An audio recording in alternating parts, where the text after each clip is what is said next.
இந்த ஒரு தொக்கு வீட்டில் இருந்தால் போதும், எல்லா விதமான டிஃபனுக்கும் சாப்பாட்டுக்கும் சூப்பராக இருக்கும்.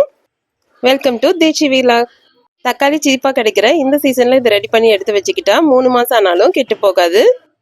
சுடு தண்ணியில் ஊற வச்சுருந்த காஞ்ச மிளகாவை மிக்சி ஜாரில் சேர்த்துக்குங்க. இது கூடவே ஒரு கைப்பிடி அளவு சின்ன வெங்காயம் சேர்த்துக்குங்க. தக்காளியை இந்த மாதிரி 4 கட் பண்ணி வச்சுருக்கேன். நான் 2 கிலோ தக்காளி எடுத்து வச்சுருக்கேன். இதை மிக்சி ஜாரில் கொஞ்சம் கொஞ்சமாக சேர்த்து அரைச்சி எடுத்துக்கலாம். காஞ்ச மிளகாவை முதல்லையே அரைச்சிட்டு அதுக்கப்புறமா தக்காளி சேர்த்து அரைச்சிக்குங்க. நம்ம எடுத்து வச்சிருந்த தக்காளி எல்லாத்தையும் அரைச்சி தனியாக எடுத்து வச்சுக்கோங்க. ஒரு சின்ன துண்டு புளியை தண்ணியில் ஊற வச்சு எடுத்து வச்சுக்கோங்க. கடாயில் எண்ணெய் ஊற்றி சூடானதும் 1 ஸ்பூன் வெந்தயம் சேர்த்துக்குங்க. 1 ஸ்பூன் கடுகு சேர்த்துட்டு கருவேப்பிலை சேர்த்துக்குங்க.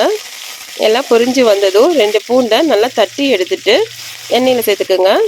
இல்லைன்னா பொடியாக நறுக்கிட்டு எண்ணெயில் சேர்த்துக்குங்க. பூண்டு நல்லா கலர் மாறுற வரைக்கும் வதக்கி விட்டுட்டு கொஞ்சமாக மஞ்சத்தூள் சேர்த்துக்குங்க. கொஞ்சம் பெருங்காயத்தூள் சேர்த்துக்குங்க. இப்போ இது எல்லாத்தையும் நல்லா கிளறி விட்டுருங்க. இது கூட நம்ம அரைச்சி வச்சுருந்த தக்காளியை சேர்த்துக்கலாம்.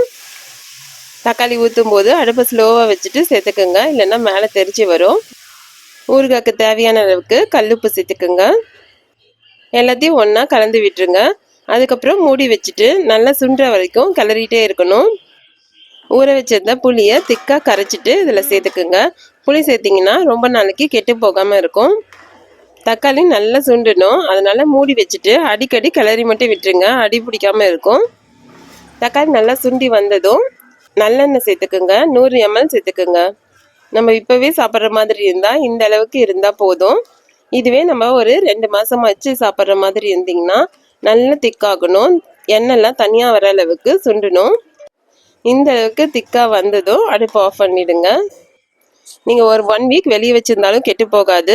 இதே ஃப்ரிட்ஜில் வச்சிங்கன்னா 2 மாதம் ஆனாலும் கெட்டு போகாது.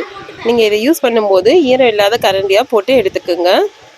ட்ராவல் டைமில் இது சப்பாத்தி, தயிர் சாதம், லெமன் சாதம் எல்லாத்துக்கும் சூப்பராக இருக்கும். நீங்களும் இந்த மாதிரி செஞ்சு பார்த்துட்டு எப்படி வந்திருக்குன்னு சொல்லுங்கள். இந்த வீடியோ பிடிச்சிருந்தால் லைக் பண்ணுங்கள், சப்ஸ்கிரைப் பண்ணுங்கள். தேங்க்யூ.